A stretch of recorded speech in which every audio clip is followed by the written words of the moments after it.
42. Do you know what 42 is? 42 is the answer to the ultimate question of life, the universe, and everything. It was calculated by an enormous supercomputer over 7.5 million years. Just nobody knows what the question is. If you recognize that, you're already shouting it out at me. But if you don't recognize it, please buy the book or find it online. A Hitchhiker's Guide to the Galaxy. This is Weedy Weekend number 42. Definitely it is. But 42, once you've read that book, do not skip to the movie first. The movie only is worth watching if you've read the book. Otherwise, you're just going to hate the movie because it's not that great a movie. But the book is unbelievable. And ever since I read it when I was younger, 42 has followed me. So I believe in it, and I couldn't wait to do Weedy Weekend 42. This week, we talk about life. And that fits well. Doesn't it fit well with cannabis? Cannabis being our medicine. And believe me, boy oh boy, we've got a couple stories that show how the ex-powers that be are running scared, such as the FDA and any federal commission, because the drug war has died.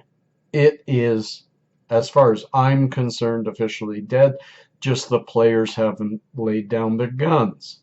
I have a couple of stories where the government's, it's like their last breaths when you're drowning, and you put up your whole hand, then you put up 4 fingers, then 3, then 2. Well, federal government's got 1 finger up. They're trying all their last little fights to save the pharmaceutical companies billions of dollars that they're going to lose as the federal government finally, one day soon, admits, like Canada has, to the medical abilities of this plant. So let's move away from number 42. Let's get into our first story. But before we get into our first story, let's have our first toast. What have I got right now with you? I made this last night. This is a really nice and clear mix of rosin. It has all from MMJ Total Healthcare. It has a CBD plant named Zen. It has a really strong indica named Super Glue, and it has a hybrid named Blue Dream, Snoop Dogg's favorite. So there's quite a bit of flavor mix in this. I'm going to take a nice size dab, and I hope you're sharing with me. Hope you're having some rosin or something healthy. Peace and cheers. Happy 42.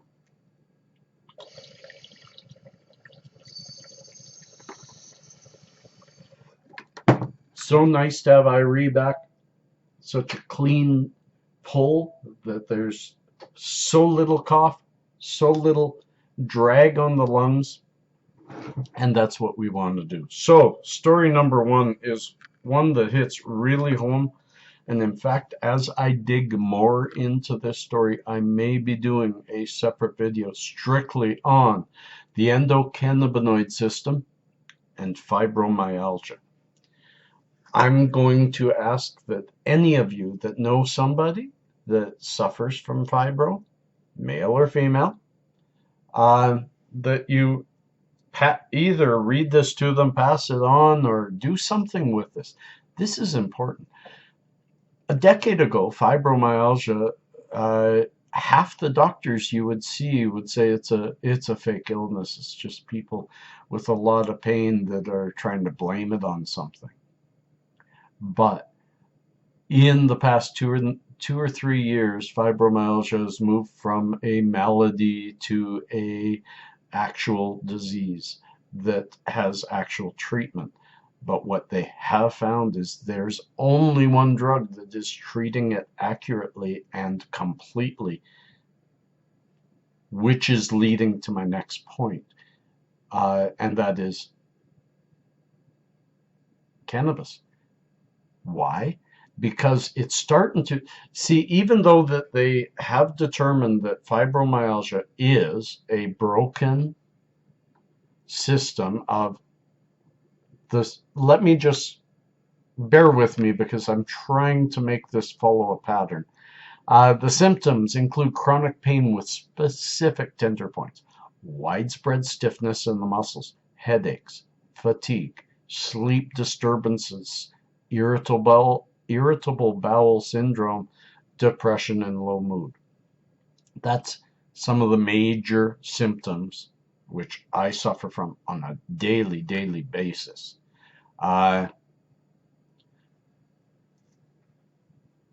So what they have found is although the endocannabinoid system is a system that controls every single one of those ailments. And this story is too hard to read piece by piece, so I'm just going to say my piece on it and we'll have a token move on. Is what the studies have proved. First of all, studies finally proved fibromyalgia is one of the most debilitating diseases out there. They still didn't know the cause. What recent studies are doing is showing that the cause very likely can and might be a broken endocannabinoid system, which makes sense with me. The more all-encompassing I treat my endocannabinoid system by trying to give it as many varieties of strains and high CBD and high THC, the better I feel with my symptoms. I also have spondylosis in the C-spine, but regardless of that, because it also helps treat that, is it seems to, when fibro hits hard, if I get good and hit hard back with cannabis, it attacks it. This is starting to say that this is simply a broken endocannabinoid system. And does that mean they know how to repair it yet? I shared a story last week on repairs to the endocannabinoid system, and I have been following my own advice, changing foods, high in antioxidants, high in probiotics, a little more exercise, which is not an easy thing for me, but I need to push it, and I have been. And the marijuana is helping more as I do that. Really good story. Really good story. I hope you will share it with a lot of people. Fibro, there are a lot of fibro sufferers. I actually have some really bad lower back muscle pain. It's not my spine right now. It is fibro. It is pure fibro. I just had that toke. The Zen in that toke is high CBD. That's going to help. Right here is Deep Chunk in Dr. Puffer. I'm about to have a bit of Deep Chunk with you, and that's going to help this too. Cheers.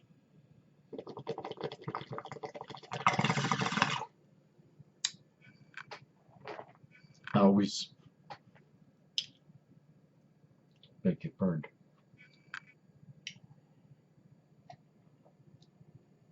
I always smack my lips with Deep Chunk. It tastes so good. Seriously, like a steak or like steak and mushroom or steak sandwich, it just tastes good. And it's going to help with this muscle pain I'm getting today. On to the next story, even though I just love that story. As I said, I'm going to learn so much more about it because this is my ailment. And it's coming out that very likely cannabis is my only and best hope. In fact, if they can fully find out now that they have found a way to, no, this next page isn't, I have to refresh it. So while I wait for it, now that they have found, if it's true, and they have found that the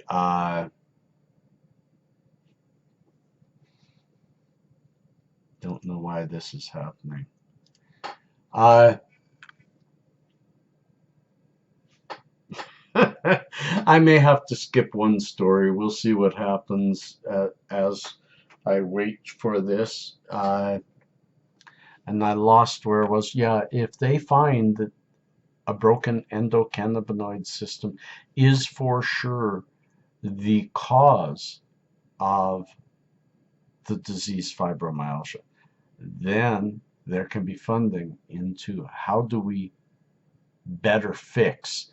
Like, I'm treating my endocannabinoid system because I do believe it's broken. However,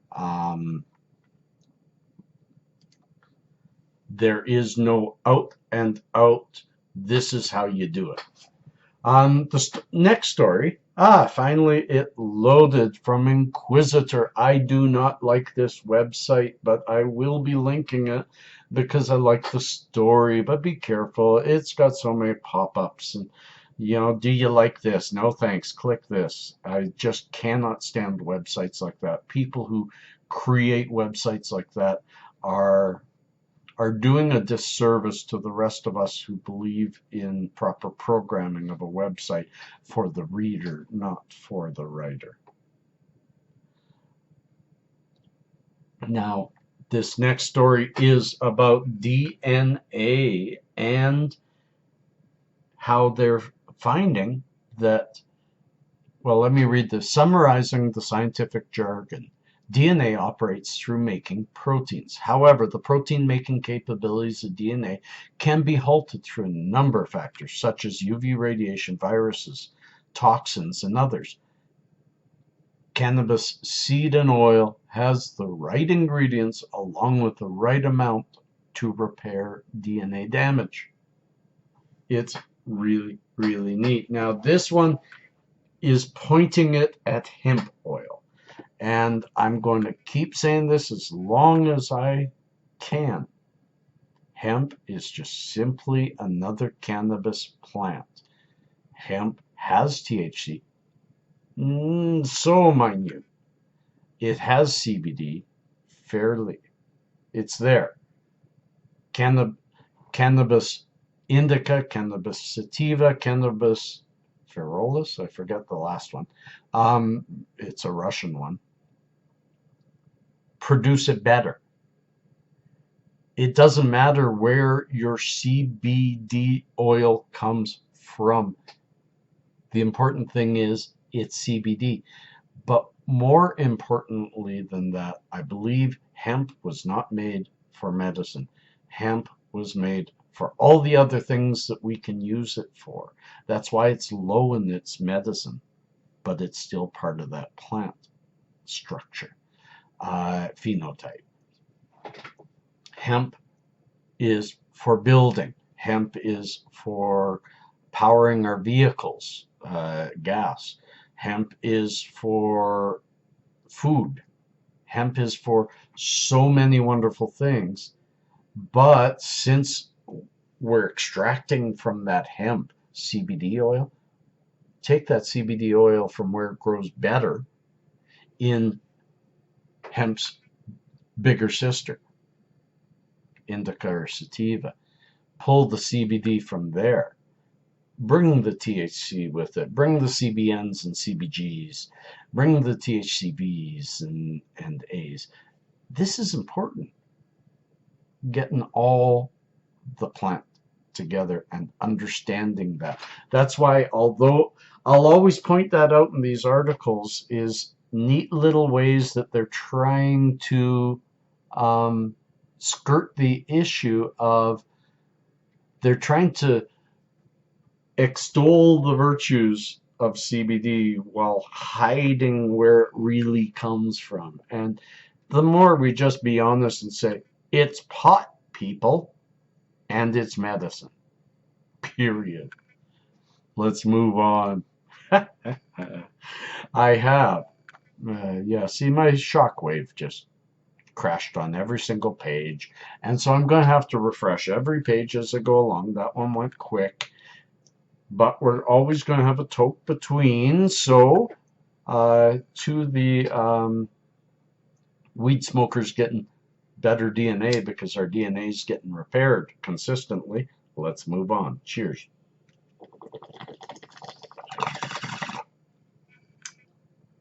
See, I smacked my lips. I'm sorry. I gotta stop doing that.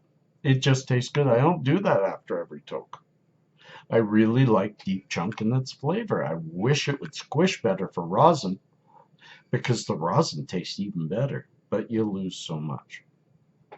Next story. The 5 new discoveries that will shape up your understanding of marijuana. I don't like using marijuana. I'm slowly getting rid of that word. That word was created just to put a Mexican tinge on it, a racist tinge to try and get people away from it. Cannabis. But I'm just going to quickly say the 5 and move on. We've got a lot to do today. Number 1, pot use has been linked to better outcomes in brain injury patients. This is wonderful. Great write-up on it and a bunch of connections to studies to prove the data. See, we have to get out of this world of let's be offended by things we don't know and let's just learn and stop the offense because there's nothing to be offended by. Number 2, rumors of marijuana's effect on sanity are the stuff of myth, not reality. Great new review published in the February issue of the journal Current Psychiatry Reports, questioning the long-standing allegation that cannabis use causes psychosis, authored by a pair of researchers at the University of Wyoming and NYC's Columbia University. Paper reveals several recent studies to better determine whether pot contributes to psychotic behavior, and they have found it does not contribute. Previous studies separately question claims that a direct link exists between pot use and increased incidences of schizophrenia or psychosis, while others have suggested certain compounds of cannabis, such as cannabidiol, may be efficacious as a post-psychotic agent, antipsychotic agent. So it's treating psychosis, not causing it. Again, myths. Number 3, CBD oil is more effective than conventional anti-epileptic treatments. This should be obvious to everybody when people have the children or when people themselves are having seizures and their seizure medicine isn't working, they turn to CBD and it works. So why isn't CBD becoming the first go-to? Because anti-seizure medicines have horrible drags on your liver and your kidney and can contribute to early death through cancer. So again, why aren't we? Because it has not been officially declared federally and internationally as a medicine. We need to get through that, because if we would go to CBD first with all seizures, we'd have a healthier public. Because if you all understand, I need to move on. I'm quite talkative today. Gotta remember, super glue is in this rosin. Super glue seems to make me very talkative. Number 4, older Americans gravitating toward medical marijuana treatment. More and more of people my age and older, even ones that have never tried it. I have a good friend that has been on here with me, and her parents, who have shied away from it all their lives, now that she has her medical card, are starting to think of getting theirs. and moving away from the medicines they're on that they always complain about because their medicines make them sick, but it solves a different issue. So you deal with a little bit of sickness rather than a lot of pain, where with cannabis, you get rid of the pain, you don't add sickness. In fact, you get rid of sickness and you get happier. Not some synthetic THC kills leukemia cells. Well, so is real THC. So those are those 5 things. Let's have another cheers. And we'll move on to the next story because this is getting long. A little bit of rosin again. Cheers to everybody.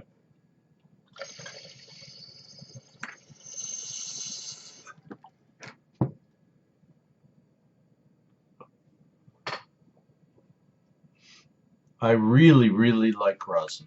Even heavy, heavy clouds like that, much easier on the lungs.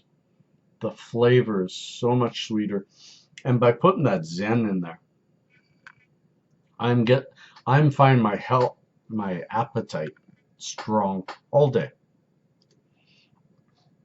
Okay, the next 2 stories are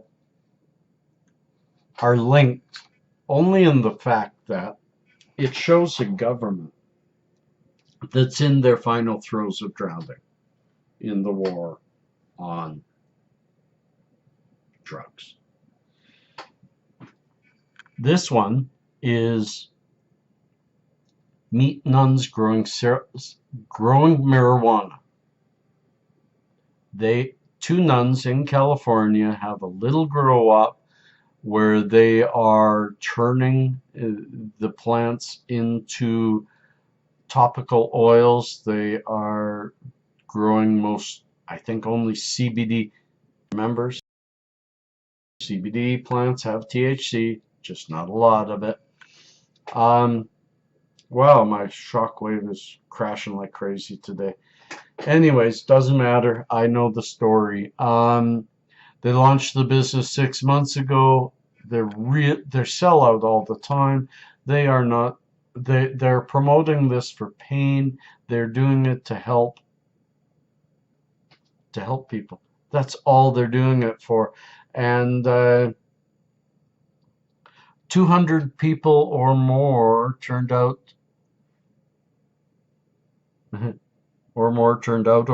to make bad writing, to make sure the city council didn't enact a ban, but they did anyway under the guise of not understanding how to regulate these nuns. So they banned them. And why is that related to the next story? The next story, I mean, these nuns are only just taking the pain relief, the CBD. Remember, THC relieves pains too. People just shy away from it because it can get you high. But if you have pain, it doesn't get you high. People have to get that. Anyways, the reason this is tied, the next story is about, it's called No CBD for You. Like the soup Nazi. No CBD for you. Go to back of the line.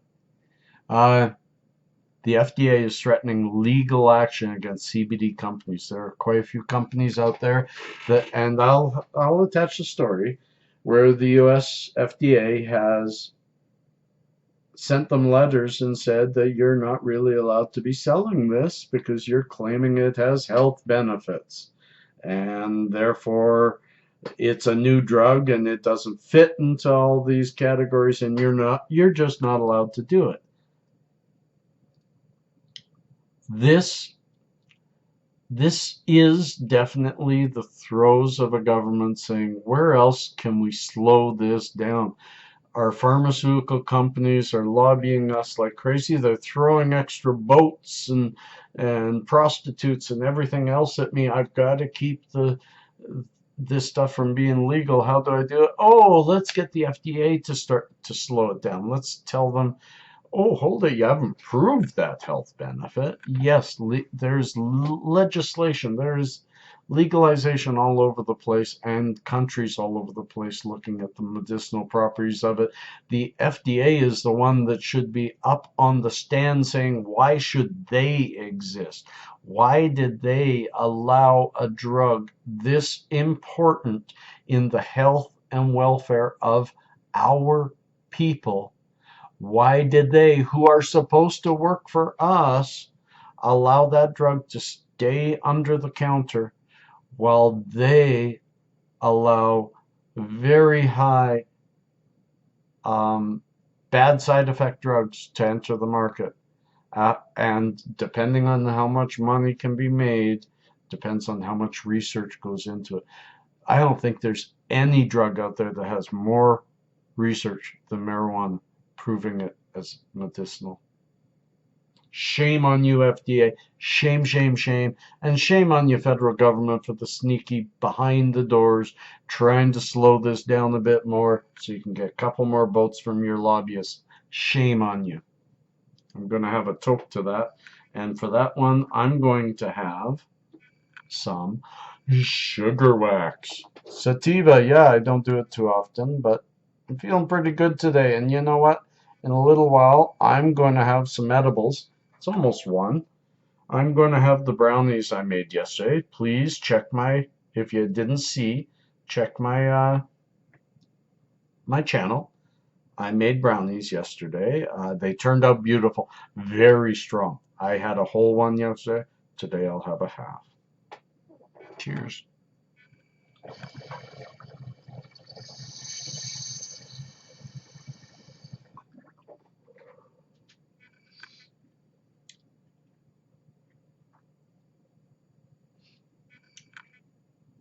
So citrusy. Very, very lemon. Very, very lemon. Almost like I just had a really sour lemonade. Not sour, tart. The words are close.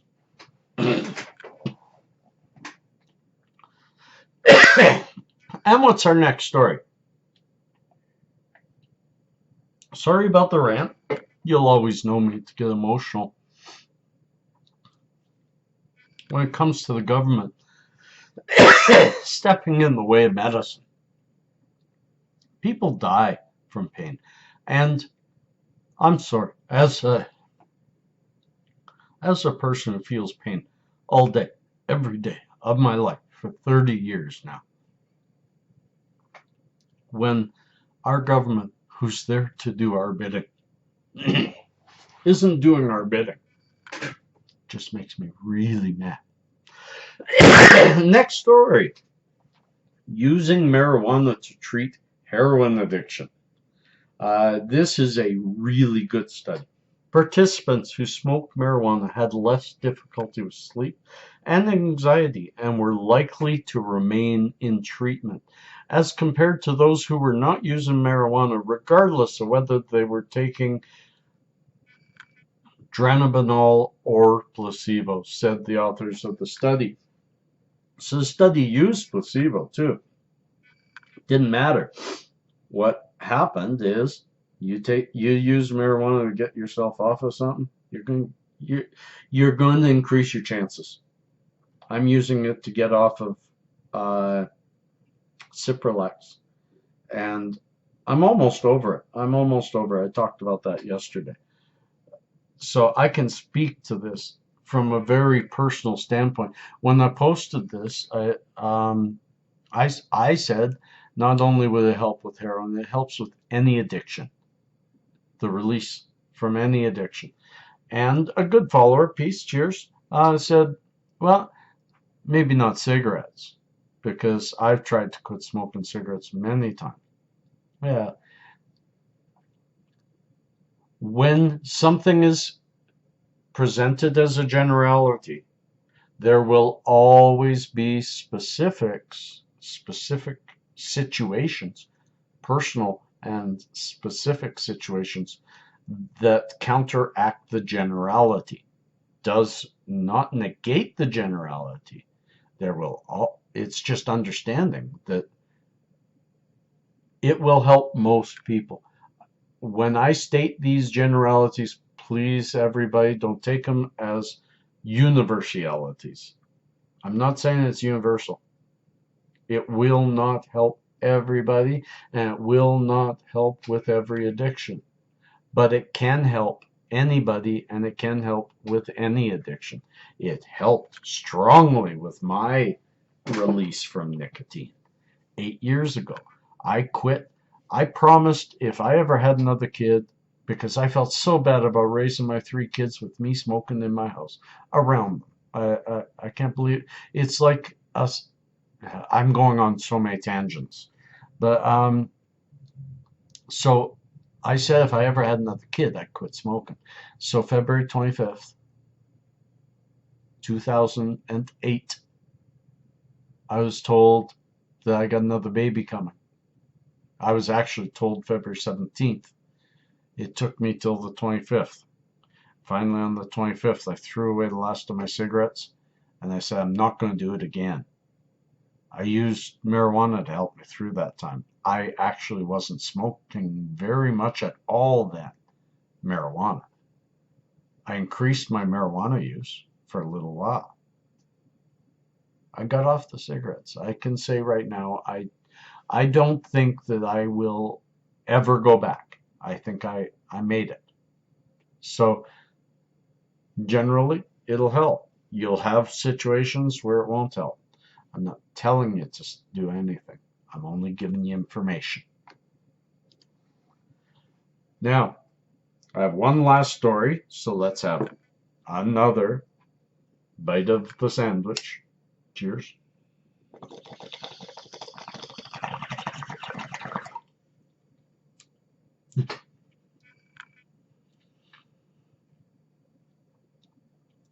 I could just eat this all day long, and I'd never gain weight, right?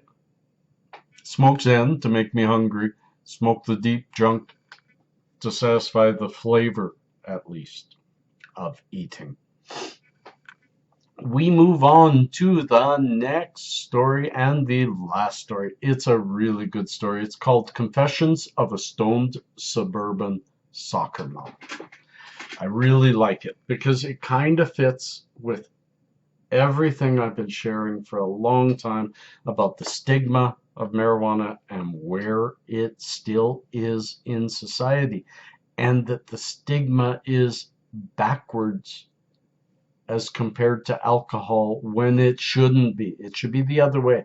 We should be shying away from those people who use alcohol as a crutch as compared to those who get relief from marijuana. Yes, some people get relief from alcohol too, but let's realize those people are getting relief from a poison. We are getting relief from a medicine. We have to make that distinction. There is no poison in marijuana. Alcohol is a poison. It kills. So, this story, I'm just going to quote this from it, and then we'll be wrapping up Weedy Weekend 30 minutes in. Sure, the wheels are crumbling down around cannabis, but not fast enough in the suburbs I live in. In the upper class East Coast town I live in, we are judged as parents all the time. How our kids behave in public, how they do in school, how they do in sports, how they look, how they grow up. The judgments don't just stop there. In another way, the competition continues to what kind of car you drive. Mums get a pass with minivans mostly. How big your house is. And all the usual who has more stuff. You see, in the suburbs, it's okay for a busy and tired mom to have a glass of wine or two. In fact, mummy juice is a running joke. If that same mom said she smoked a J after the kids went down, well, you're a druggie, pothead, bad parent, addict, etc. That tells you exactly how I feel. I battle that every single day. In fact, I've been asked to contact the CBC on a story that they're doing, and I will. But I'm thinking that if they want to talk to me beyond just getting some information, that I may have to do the rest of it anonymously, because I don't want to get, I worry about growing too big and getting my name out there too much. Well, I've already had my son stripped from me 12 out of 14 days because of this stuff. As I advocate for it, do I lose him more? I can't do that, but I have to advocate. I have to. It's our responsibility as citizens. It's our responsibility as people and a community to look after the health of our neighbors and our friends and our family. I do what's right. We have to fight the stigma. We need the rest of you to help fight the stigma with us, because without that, they win. A very loud minority of very far leftists win. We can't let them win. If it's okay for a mom to put her baby down for a nap, have a glass of wine, and have a little nap herself, if that's okay, and I think it is, then what's wrong with her having a joint? It's the exact same thing, but healthier. It's the exact same thing, but healthier. And that's the end of Weedy Weekend, number 42, The Meaning of Life, the Universe, and Everything.